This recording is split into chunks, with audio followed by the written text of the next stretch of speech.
മഴവിൽ entertainment awards 2025 ടിക്കറ്റുകൾക്കായി സന്ദർശിക്കൂ QKerala.com. As A choreographer ഇപ്പൊ നമ്മൾ ഡാൻസ് കൊറിയോഗ്രാഫി ചെയ്യുന്ന പോലെ അല്ല ഒരു സിനിമയിലെ ഒരു ഭാഗം കൊറിയോഗ്രാഫി ചെയ്യുന്നത്. അത് ഭ്രമയുഗം പോലൊരു സിനിമയില് അത് ഹിസ്റ്റോറിക്കൽ എന്നൊക്കെ പറയാലോ, നമുക്കൊരു ഹിസ്റ്ററിയുടെ മൂവി ഹിസ്റ്ററിയുടെ ഭാഗമാണല്ലോ ഭ്രമയുഗം എന്ന് പറയുന്നത്. അതിലൊരു ഭാഗം കൊറിയോഗ്രാഫി ചെയ്യാൻ വിളിക്കുന്നു, അത് കൊറിയോഗ്രാഫി ചെയ്യുന്നു. ഇത് തിയേറ്ററിൽ കണ്ടിട്ട് ഇതിനെ കുറിച്ച് അറിയാവുന്ന ആരെങ്കിലും ഒക്കെ മെൻഷൻ ചെയ്തിട്ടുണ്ടാവല്ലോ. That was beautiful. കാരണം യക്ഷിയുടെ സീനൊക്കെ ഭയങ്കര രസമായിരുന്നു, ഭയങ്കര ക്ലാസി സാധനങ്ങളായിരുന്നു, ഭയങ്കര രസമായിരുന്നു. നമുക്ക് തിയേറ്ററിലെ വിഷ്വൽ കാണാൻ ഭയങ്കര ഭംഗിയായിരുന്നു. How is it doing? അത് കഴിഞ്ഞിട്ട് ആക്ച്വലി രാഹുലനാണ് എന്നെ വിളിക്കുന്നത്, ഡയറക്ടർ വിളിക്കുന്നത്. പുള്ളീൻ്റെ അടുത്ത് പറഞ്ഞതും എടാ ഇതൊരു യക്ഷിപ്പടമാണ്, അപ്പോൾ യക്ഷിയുടെ ബോഡി ലാംഗ്വേജ് തൊട്ട് യക്ഷി എങ്ങനെ നോക്കും, എങ്ങനെ സെഡ്യൂസ് ചെയ്യും എന്നുള്ളതൊക്കെ പാറ്റേൺ നീ ഉണ്ടാക്കണം എന്നുള്ള രീതിയിലാണ്. സോ അതൊരു ചലഞ്ചായിരുന്നു ഫസ്റ്റ്. കാരണം okay more than A choreography ഒരു ഔട്ട് ഓഫ് ദി ബോക്സ് പരിപാടി സിനിമയിൽ ചെയ്യാൻ പോകുന്നു എന്നുള്ളൊരു സാധനം ഉണ്ടായിരുന്നു. അപ്പോൾ ഞാനത് കേട്ട് ഞാൻ നോക്കിയിട്ട് പ്ലാൻ ചെയ്തിട്ട് പറയാ ചേട്ടാ ഒക്കെ പറഞ്ഞ് നമ്മൾ കുറച്ച് റെഫറൻസ് നോക്കി. പിന്നെ യക്ഷിയുടെ ബോഡി ലാംഗ്വേജ് കുറച്ച് ഡിഫറെൻ്റ് ആക്കാൻ നോക്കി. കുറച്ച് കൊറിയോഗ്രാഫി ഉണ്ടായിരുന്നു, അതിനകത്ത് സ്റ്റെപ്സ് ഉണ്ടായിരുന്നു. അങ്ങനെ അടുത്ത സെറ്റിങ്ങിന് വേണ്ടി ഞാൻ രാഹുലിൻ്റെ അടുത്ത് പോകുമ്പോൾ ഞാനിങ്ങനെ കാര്യം പറഞ്ഞു. അപ്പൊ ഒരു അരമണിക്കൂറോളം നിൽക്കുന്ന ഒരു സാധനമാണ് ഞാൻ പറഞ്ഞത്. അപ്പോൾ രാഹുലിന്റെ പറഞ്ഞു നമുക്ക് യക്ഷി വരുന്നത് ഒരു 15 മിനിറ്റ് ആണ്.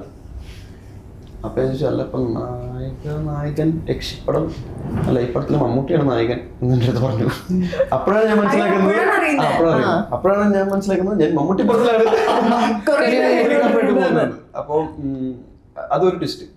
അപ്പൊ പിന്നെ കുറച്ച് റെഫറൻസ് ചെയ്യാൻ എനിക്കുണ്ടായിരുന്നു. ഞങ്ങളൊരു ഗിവ് ആൻഡ് ടേക്കിൽ ഇങ്ങനെ എങ്ങനെ യക്ഷിനെ പാറ്റേൺ എന്ത് ചെയ്യാം, കോസ്റ്റ്യൂംസ് എന്ത് ചെയ്യാം എന്നൊക്കെ ഇങ്ങനെ ചിന്തിച്ചുകൊണ്ട് കുറച്ച് ഗോൾഡ് പരിപാടിയൊക്കെ നമ്മൾ ആദ്യം നോക്കി. പിന്നെയാണ് പറയുന്നത് ഇതൊരു ബ്ലാക്ക് ആൻഡ് വൈറ്റ് പടമാണ്. അപ്പൊ നമുക്ക് എനിക്ക് കൺസേൺ ആയ കാര്യങ്ങൾ എന്ന് വെച്ച് കഴിഞ്ഞാൽ ഇപ്പൊ ബ്ലാക്ക് ആൻഡ് വൈറ്റിൽ ഒരു ഫ്രെയിമിൽ നിൽക്കുമ്പോൾ യക്ഷിയുടെ മൂവ്മെന്റ് ഫുൾ കാർഡാണ്. ആ കാർഡിൽ എന്ത് മൂവ്മെന്റ് ചെയ്ത് കഴിഞ്ഞാൽ അല്ലെങ്കിൽ ഇലകളുടെ ഇടയിൽ എന്ത് ചെയ്യാൻ പറ്റും, മരത്തിന്റെ അവിടെ എന്ത് ചെയ്യാൻ പറ്റും, ഇതൊന്നും പോരാണ്ട് ഫുൾ പുല്ലാണെങ്കിൽ അവിടെ എന്ത് ചെയ്യാൻ പറ്റും, അങ്ങനെയുള്ള കാര്യങ്ങളായിരുന്നു എനിക്ക് കുറച്ചും കൂടി ഇതിനകത്ത് ഇൻട്രസ്റ്റിംഗ് ആയിട്ട് തോന്നിയത്. കാരണം ഇവരെ പ്രീ പ്രൊഡക്ഷൻ ഒക്കെ ഭയങ്കര അടിപൊളിയായിരുന്നു. കാട്ടി പോകുന്നു, മഴ വേവിച്ച് നോക്കുന്നു, തീയിട്ട് നോക്കുന്നു, പുല്ല് വളർത്തുന്നു, ഇങ്ങനെ കുറെ കാര്യങ്ങൾ ഉണ്ടായിരുന്നു. സ്മോക്ക് ഇട്ട് നോക്കുന്നു, ഇങ്ങനെയൊക്കെ ഉണ്ടായിരുന്നു. ബ്ലാക്ക് ആൻഡ് വൈറ്റിലെ ഏത് രീതിയിലുള്ള സാധനം വരും എന്നറിയില്ലല്ലോ, അതുകൊണ്ട്. അപ്പോൾ കൂടെ ഞാനും പോയായിരുന്നു ഈ യക്ഷിയുടെ എൻട്രി പരിപാടിക്ക് വേണ്ടിയിട്ട്. അങ്ങനെ കുറച്ച് സീക്വൻസ് ഞാനിങ്ങനെ എടുത്ത് എന്റെ മൊബൈലിൽ ഷൂട്ട് ചെയ്ത് ഞാൻ രാവിലെ ഒന്ന് കാണിക്കും. അപ്പോൾ ഇത് വർക്കാണ്, ഇന്ന സംഭവം വർക്കാണ്. അപ്പൊ ഇത്രയും ബ്രില്യൻ്റ് ആയിട്ടുള്ള ഡയറക്ടറിന്റെ കയ്യിൽ നിന്ന് നമുക്ക് ഇങ്ങനെ ഒരു പരിപാടി കിട്ടാന്നൊരു ഓക്കെ നമ്മൾ ചെയ്ത പരിപാടി പുള്ളിക്ക് ഇഷ്ടപ്പെടുന്നുണ്ട്, അല്ലെങ്കിൽ പുള്ളി എന്താണ് ഉദ്ദേശിച്ചത് നമുക്ക് കൊടുക്കാൻ പറ്റുന്നുണ്ട് എന്നുള്ള സാധനം ഉണ്ടല്ലോ. അത് കൃത്യമായിട്ട് ഞങ്ങൾക്കൊരു ഗിവ് ആൻഡ് ടേക്ക് ഉണ്ടായിരുന്നു. സോ ഞാൻ എടുത്ത പല ഫ്രെയിംസും ആ സിനിമയിലുണ്ട്. അപ്പൊ അതൊക്കെ ഭയങ്കര പ്രൗഡാണ്. കാരണം ഓക്കെ നമ്മൾ കൊറിയോഗ്രാഫറിനെ വിളിച്ചിട്ട് ഞാൻ ചെയ്യേണ്ട ഒരു പാറ്റേൺ മാറ്റി പിടിപ്പിക്കുക, അങ്ങനെയുള്ള കാര്യമൊക്കെ ഭയങ്കര രസമായിരുന്നു. പിന്നെ പടം കണ്ടു കഴിഞ്ഞപ്പോൾ പിന്നെ ചാത്തന്റെ ഒരു പരിപാടി ഞാൻ ചെയ്തു.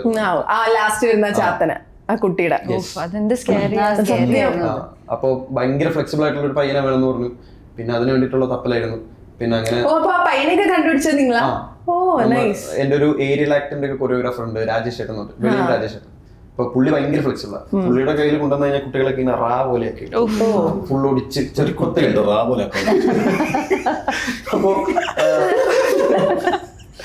അപ്പോ ഭയങ്കര ഫ്ലെക്സിബിൾ ആയിട്ടുള്ള പിള്ളേരവിടെ, ഭയങ്കര ടാലന്റഡ് ആണ്. അതിൽ നിന്ന് ഞാൻ ഒരു ചെറിയൊരു ഹൈറ്റ് ഒക്കെ ഉള്ള ഒരു പയ്യനെ നോക്കി സെലക്ട് ചെയ്ത് അവനെ വിളിപ്പിച്ച് പിന്നെ അവനെ ഇങ്ങനെ ഡെഡ് ബോഡിയുടെ ഉള്ളിൽ നിന്നുള്ള വരുന്നത്. പിന്നെ അതെങ്ങനെ ചെയ്യാന്നുള്ളതായി ഒരു പ്ലാറ്റ്ഫോം ക്രിയേറ്റ് ചെയ്തു. ബോഡി എടുത്തി പ്ലാറ്റ്ഫോമിന്റെ അടിയിൽ നിന്ന് പയ്യനെ കൊണ്ടിരുന്നു. അപ്പൊ അങ്ങനെയുള്ള ടെക്നിക്കാലിറ്റി പരിപാടീസ് ഒക്കെ നമ്മൾ ട്രൈ ചെയ്ത് നോക്കി, സക്സസ് ആയി. അപ്പോൾ ഇതെല്ലാം കഴിഞ്ഞപ്പോൾ റിസൾട്ട് എന്ന് പറഞ്ഞാൽ ആൾക്കാർ ആദ്യം ചോദിച്ചത് ഇതിനകത്ത് നീ അവിടെ കൊറിയോഗ്രാഫി ചെയ്തെന്നാ. പേരുണ്ടല്ലോ പക്ഷെ ഡാൻസ് നമ്മുടെ കൊറിയോഗ്രാഫി കറക്റ്റ്. അപ്പം അങ്ങനത്തെ ക്വസ്റ്റ്യൻസ് ആയിരുന്നു ആദ്യം വന്നോണ്ടിരുന്നത്. പിന്നെ ഞാൻ എന്റെ സോഷ്യൽ മീഡിയയിൽ ഒരു പോസ്റ്റ് ഷെയർ ചെയ്തായിരുന്നു ചെയ്ത പരിപാടിയുടെ ഒരു BTS പരിപാടിയൊക്കെ. അപ്പോഴാണ് ആൾക്കാർക്ക് മനസ്സിലായത് ഓക്കെ അപ്പൊ ഇങ്ങനെയുള്ള പാറ്റേൺസ് പരിപാടിയാണ് അവൻ ചെയ്തത് എന്നുള്ളത്. പിന്നെ എനിക്ക് തോന്നിയിട്ടുള്ളത് ഈ നമ്മൾ എന്ത് പുതിയൊരു കാര്യം ചെയ്താലും പെട്ടെന്ന് ആൾക്കാർക്ക് അക്സെപ്റ്റ് ചെയ്യാനായിട്ട് അല്ലെങ്കിൽ നീയാണോ ചെയ്തത് എന്നുള്ളൊരു മൈൻഡ് സെറ്റ് വരാനുള്ള ചാൻസ് കൂടുതലാണ്. അപ്പൊ അത് നമ്മളായിട്ട് തന്നെ പറയുക, അല്ലെങ്കിൽ നമ്മൾ ചെയ്ത സംഭവം നമ്മൾ പറയുക എന്നുള്ളതാണ്. എനിക്ക് അറിഞ്ഞൂടായിരുന്നു കൊറിയോഗ്രാഫി തന്നെയാണോ പറയുന്നത്? ആക്ച്വലി പേരുകൾ ഒരുപാടുണ്ടെങ്കിലും കൊറിയോഗ്രാഫി ഇസ് ഫൈൻ. ഞാൻ പിക്ചർ തുടങ്ങിയിട്ടല്ലേ ഉള്ളൂ. ഇപ്പൊ നമുക്ക് കൊറിയോഗ്രാഫി കൊറിയോഗ്രാഫി ഗെയിമിലൊക്കെ എന്തിരിക്കുന്നു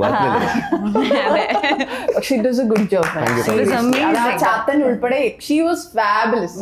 അത് സ്ക്രീനിൽ കാണുമ്പോഴല്ലോ അത് ഭയങ്കര ഫീൽ പിന്നെ അമാൽഡ to be പറയാണ്ടിരിക്കാൻ വയ്യ, കാരണം പുള്ളിക്കാരത്തേക്ക് പ്രത്യേക ഒരു അഴകുണ്ട്. ആ ഒരു കാസ്റ്റിംഗ് എനിക്ക് ഭയങ്കര ഇഷ്ടപ്പെട്ടതാണ്. പിന്നെ ആദ്യം കുറച്ച് ഡാൻസ് പെർഫോമൻസ് ഉണ്ടായിരുന്നു. ഈ യക്ഷിയുടെ എൻട്രിയിൽ കുറച്ച് ഡാൻസ് ചെയ്തായിരുന്നു യക്ഷി വന്നത്. അപ്പൊ കോസ്റ്റ്യൂം വരായിരുന്നു. Now it's topless, ഹെയർ വെച്ചിട്ടാണ് ഇങ്ങനെ ചെയ്തത്. അപ്പൊ നമ്മൾ അത് കുറെ കട്ട് ചെയ്ത് മാറ്റി. അതുകൊണ്ട് പുള്ളിക്കാരത്തിന്റെ എൻട്രിയും പരിപാടിയൊക്കെ ഭയങ്കര ബ്യൂട്ടിഫുൾ ആയിരുന്നു. അത് വിത്ത് മ്യൂസിക് തിയേറ്ററിലെ സ്ക്രീനിൽ കാണുമ്പോഴേ ഫാബുലസ് ആയിരുന്നു. ഭയങ്കര തിരിഞ്ഞൊരു നോട്ടമുണ്ട്. അപ്പൊ ഈ ലുക്കിലൊക്കെ ഫുള്ളി ഇൻവോൾവ് ആയിരുന്നു. കിഡിലായിരുന്നു പുള്ളിക്കാരൻ. പിന്നെ ഒരുപാട് എഫേർട്ട് ഇട്ടിട്ടുണ്ട്. ഞാന് എന്റെ കയ്യില് രാഹുലേട്ടൻ കുറച്ച് ദിവസങ്ങൾക്ക് മുന്നേ കൊണ്ടു തന്നു. അപ്പൊ സ്ട്രെച്ചിങ്ങും പരിപാടീസും വലിച്ചു കീറലൊക്കെ ആയിരുന്നു. കാരണം ഈ ഫോറസ്റ്റിൽ നമുക്ക് ചുമ്മാ നടക്കുമ്പോഴും അത്ര ബാലൻസോട് കൂടി നടക്കണമെങ്കിൽ ഇങ്ങനെയൊക്കെ പോയാൽ തീർന്നു. അപ്പൊ യക്ഷിയല്ലേ, പുള്ളിക്കാരത്തിയുടെ സ്ഥലമാണ്, പുള്ളിക്കാരിയുടെ വിഹാര കേന്ദ്രമാണ്.